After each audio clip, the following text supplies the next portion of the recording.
시편 5편. 여호와여, 나의 말에 귀를 기울이사 나의 심정을 헤아려 주소서.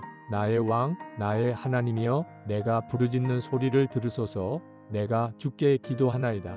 여호와여, 아침에 주께서 나의 소리를 들으시리니 아침에 내가 주께 기도하고 바라리이다.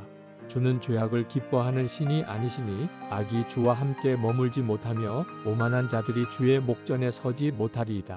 주는 모든 행악자를 미워하시며 거짓말하는 자들을 멸망시키시리이다. 여호와께서는 피 흘리기를 즐기는 자와 속이는 자를 싫어하시나이다. 오직 나는 주의 풍성한 사랑을 힘입어 주의 집에 들어가 주를 경외함으로 성전을 향하여 예배하리이다. 여호와여, 나의 원수들로 말미암아 주의 위로 나를 인도하시고 주의 길을 내 목전에 곧게 하소서. 그들의 입에 신실함이 없고 그들의 심중이 심히 악하며 그들의 목구멍은 열린 무덤 같고 그들의 혀로는 아첨하나이다. 하나님이여, 그들을 정죄하사 자기 꾀에 빠지게 하시고 그 많은 허물로 말미암아 그들을 쫓아내소서. 그들이 주를 배역함이니이다.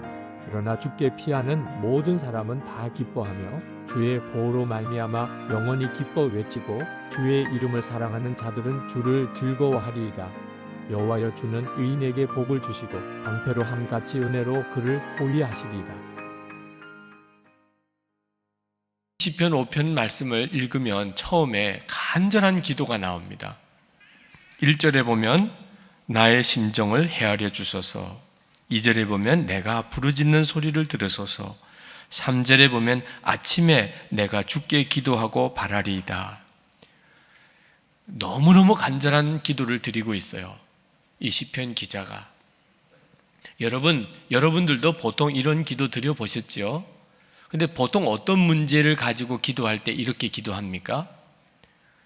정말 죽을 병에 걸렸을 때, 또는 이번에 꼭 이루어져야 될 일을 위해서, 무슨 자녀들의 대학 입시 또는 어떤 사업의 문제, 이런 아주 다급한 문제, 그런 문제들을 가지고 하나님께 기도할 때 보통 이런 심정으로 기도를 하지요. 그런데 이 시편 기자가 무슨 문제를 가지고 이렇게 간절히 기도했나를 보면 놀랍습니다. 시편 기자는 의롭게 살고자 하는 소원을 하나님께 아뢰고 있어요.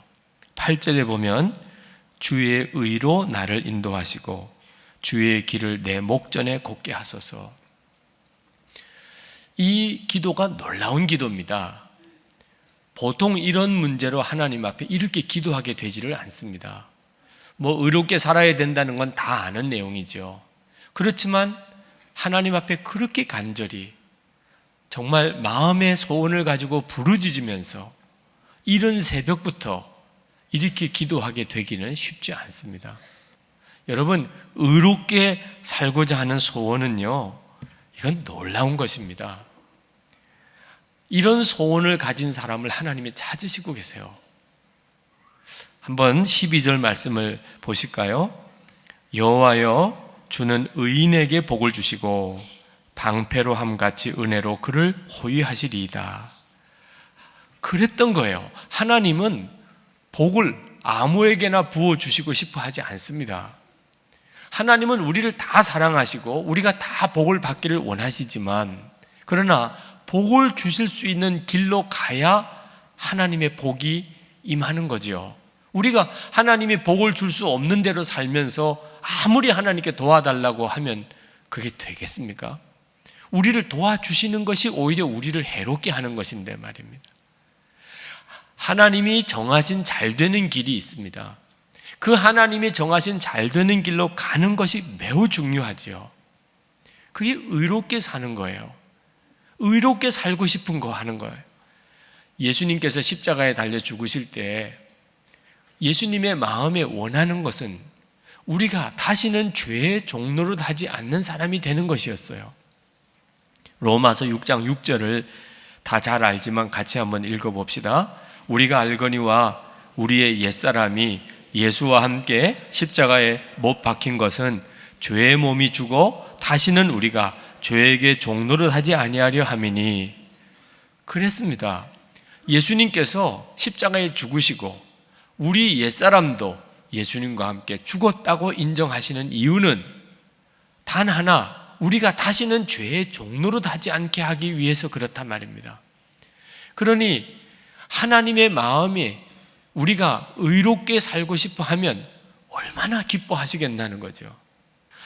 이 시편 기자가 의롭게 살기를 원하는 것이 참 놀라운 것은 그 주변에 있는 사람들은 다 그렇지 않다는 데 있어요.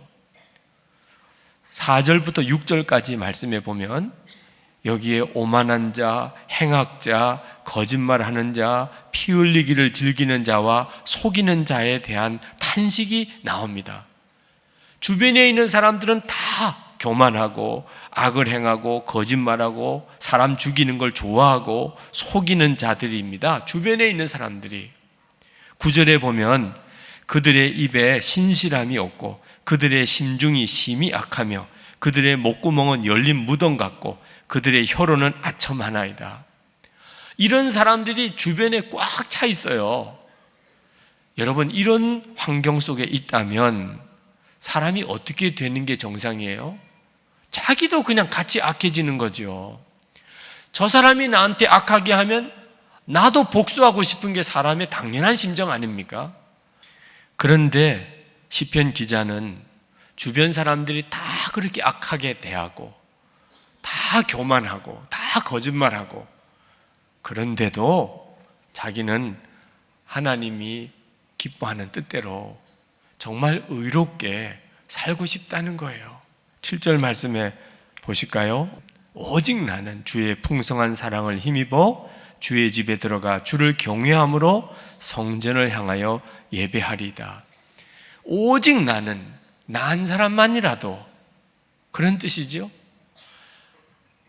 세상 사람 다 그렇지 않아도, 주위에 있는 사람들이 다 그렇지 않아도, 나 한 사람만 그렇게 한다 하더라도 하나님 좋습니다.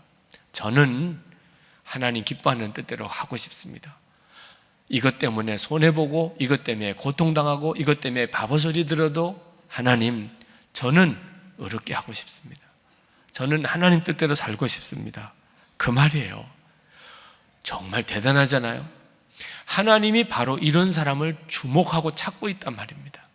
하나님이 찾으시는 사람이에요.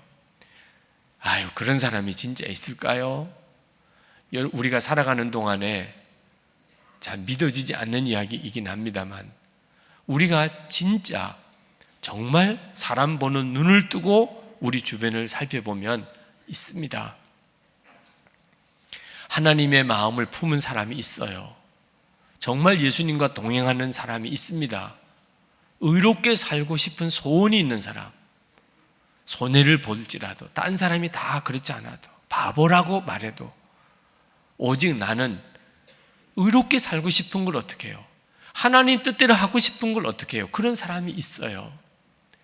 여러분, 우리는 예수님의 십자가의 복음을 알고 나면 세상 사람들하고 소원이 달라집니다.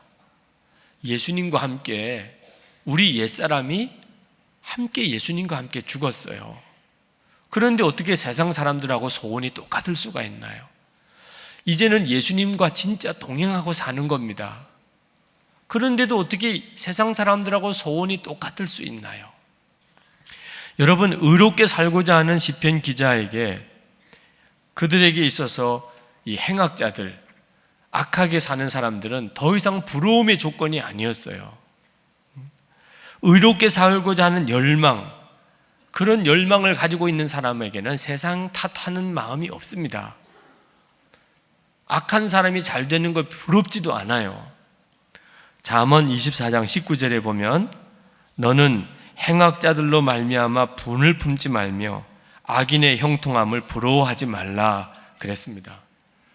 부러울 거 없어요. 세상 사람 다 잘 되는 것 같아도 뭐 수단 방법 안 가리고 사니까 뭐 더 앞길이 열리는 것 같아도 부럽지 않아요. 불쌍하게 여겨질 뿐입니다. 왜냐하면 예수 그리스도 안에서 누리는 말할 수 없이 놀라운 기쁨이 있기 때문입니다. 예수님을 모르는 사람, 하나님의 살아계심을 모르는 사람, 영원한 하나님의 나라가 있음을 모르는 사람들은 순간 세상에서 잘 되는 게 좋아 보일 수 있지만 하나님을 아는 사람에게 있어서는 불쌍할 뿐이에요. 11절 말씀을 보실까요? 주께 피하는 모든 사람은 다 기뻐하며 주의 보호로 말미암아 영원히 기뻐 외치고 주의 이름을 사랑하는 자들은 주를 즐거워하리다. 세상 사람들이 도무지 알지 못하는 그 기쁨이 있기 때문에 의롭게 살고자 하는 열망이 있는 겁니다. 진짜 기쁨을 소유했기 때문이에요. 그러므로 성도 여러분, 여러분들이 의롭게 살면서 조급해하지 마시기 바랍니다. 왜 나는 이렇게 힘드나요? 왜 나는 이렇게 손해보고 살아야 되나요? 언제까지 하나님 나 이렇게 살아야 되냐? 하지 마시기 바랍니다. 갈라디아서 6장 9절에 우리가 선을 행하되 낙심하지 말지니 포기하지 아니하면 때가 이름에 거두리라. 아멘. 여러분이 세상이 다 악한데 그런데도 나는 선하고 의롭고 경건한 길을 가기를 내가 원한다. 그러면 여러분은 너무너무 지금 잘 가고 있는 거예요. 여러분은 진짜 정말 복이 있는 사람이에요. 하나님은 그것을 결코 외면하지 않으십니다. 세상이 다 악한데, 다 거짓말하는데, 그런데도 바보 소리 들으면서도 그것 때문에 여러 가지 손해도 보면서도 그래도 나는 하나님이 기뻐하는 길, 하나님이 원하는 대로 내가 의롭게 살겠다. 그러면 여러분은 탁월한 바를, 하나님은 반드시 여러분의 삶에 그 증거를 주십니다. 여기에 우리의 고민이 있어요. 알기는 알겠어요. 그런데 안 되는 분들이 있을 겁니다. 분명히 예수님을 믿고 예수님을 영접도 했는데 의롭게 살고 싶은 열망보다 육신의 정욕, 안목의 정욕, 이생의 자랑에 대한 열망이 더 큰 분, 솔직히 그런 분들이 있잖아요. 세상에 대한 미련이 너무 많아요. 세상 재미에 대한 유혹이 너무 많아요. 하여튼 잘 됐으면 좋겠어요. 손해보는 것은 끔찍해요. 사람들에게 무시당하는 것은 견딜 수가 없어요. 수단과 방법 안 가리고도 성공하고 싶어요. 이런 열망이 예수 믿는 이들에게도 있단 말입니다. 그게 어떻게든 까닭이죠? 예수님을 영접하고도 그렇다면 이유는 하나예요. 여러분의 생각을 지키지 못해서 그렇습니다. 잠언 4장 23절에 모든 지킬 만한 것 중에 더욱 내 마음을 지키라. 생명의 근원이 이에서 남이니라. 여러분, 예수님 생각 살면서 안 해본 사람이 누가 있어요? 오늘 여기에 계신 분 중에. 여러분들이 살면서 예수님이 생각났던 적이 아마 언젠가는 있었을 거예요. 문제는 그게 오래 지속되지 않는다는 데 문제가 있는 거예요. 어느 순간에는 예수님 생각도 나요. 하나님 생각도 납니다. 내가 이렇게 살면 안 된다는 생각도 순간 들 때도 있어요. 하나님이 주시는 축복과 은혜가 이건 아닐 건데 이런 생각이 들 때도 있지만 근데 그게 오래 가지 않으니까 문제인 거죠. 왜? 세상이 주는 생각으로 내 마음이 꽉 차버려 있습니다. 예수님을 생각해 보려고 하면 깨닫게 돼요. 예수님의 생각이 튕겨나갑니다. 내가 예수님을 생각 안 하려는 게 아니에요. 예수님의 생각이 안 드는데 어떻게 해요? 여러분, 이런 마음의 상태가 아주 위험합니다. 그러니까 성령님께서 우리 마음을 주관하실 수가 없는 거예요. 하나님이 주시는 마음이 열망이 안 되는 겁니다. 오히려 세상 열망에 사로잡혀 사는 거예요. 그래서 성경은 우리가 예수님과 온전히 동행하려면 먼저 예수님의 마음을 품어야 된다고 말씀하고 있습니다. 빌립보서 2장 5절 말씀입니다. 너희 안에 이 마음을 품으라. 곧 그리스도 예수의 마음이니. 여러분, 예수님의 마음을 품는 것이 여러분이 해야 할 일입니다. 그러면 그 다음부터 주님이 역사하세요. 예수님의 마음을 품는다는 것은 여러분의 생각 속에 예수님을 모셔드리는 것부터 해야 됩니다. 다시 말하면 여러분이 예수님을 생각의 대상으로 삼는 거예요. 우리가 할 수 있는 일은 그것밖에 없어요. 그것만 해도 돼요. 그냥 예수님을 내 생각의 대상으로 삼는 거예요. 그때부터 주님의 마음을 품어지는 단계로 갑니다. 시편 기자는 아침 첫 시간에 그가 하나님 앞에 드리는 첫 기도라는 뜻입니다. 자기가 의로운 자가 되게 해달라는 기도를 드렸습니다. 3절에 여호와여 아침에 주께서 나의 소리를 들으시리니 아침에 내가 주께 기도하고 바라리이다. 첫 기도라는 뜻은 진짜 갈망이라는 뜻이에요. 누구든지 하나님께 첫 번째 드리는 기도가 그 사람의 진짜 소원이거든요. 마태복음 6장 33절에 너희는 먼저 그의 나라와 의를 구하라. 그리하면 이 모든 것을 너에게 더하시리라. 우리가 어떤 소원을 드리면 나머지도 다 해결되는 소원이 있고 어떤 소원은 정말 구름 잡는 수고 같은 그런 소원이 있단 말입니다. 여러분의 삶에도 하나님의 역사는 그건 의심할 것도 없습니다. 그것 때문에 고민할 문제도 없어요. 하나님은 너무 풍성하시니까 여러분들만 깨끗한 통로이면 됩니다. 예수님하고 동행하는 것, 그것은 여러분이 의로워지는 것과 같아요. 두 가지는 절대로 다를 수가 없습니다. 하나님께서 반드시 그 역사를 하세요.